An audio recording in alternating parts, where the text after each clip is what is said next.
pamilya BUPK na ang kasing-kasing para sa 93-1.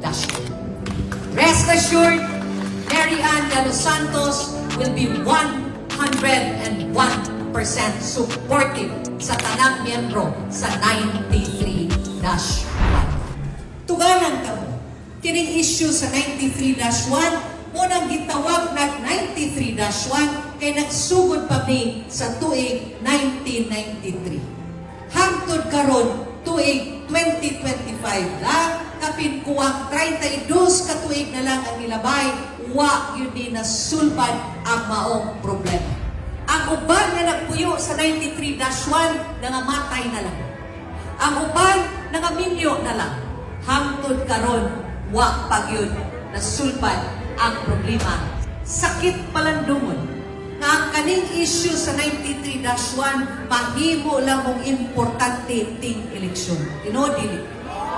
Iguman sa eleksyon, kalimta na giday ng 93-1. Wa pa na nahitabo mga kaigsunan, nga dunay usa ka representante nga nibarog dito sa hawanan sa Kongreso nga mohimo og tiunay nga representation para sa affected families of 93-1.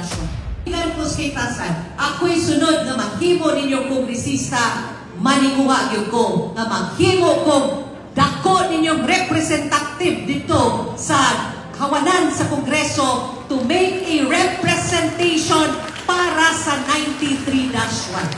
Ayaw ninyong ibaligya ang inyong katungod. Ayaw ninyong ibaligya ang inyong katapusan ng ipuy-an sa asa mo lugara sa 93-1.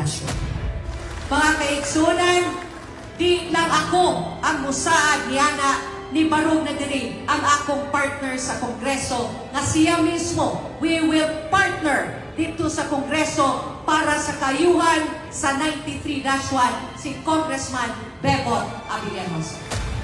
Pilar mo katuig antos, kapin kuwang 32 katuig na mong nagantos. Pero ibutang ninyo si Mary Ann de los Santos sa Kongreso, labing siguro di na yun mo mag-antos. So daghang salamat. Number 1 sa balota, House of Representatives. Ayaw pangitag na yung numero. Ang nagunang numero, insemboli na yun. Daghang salamat o may hapon ka na. Ako si Mary Ann de los Santos, magpapili pagkakongresista sa Cebu City North District. 30 years in public service. Adunay igong katakos, kinaadman, edukasyon,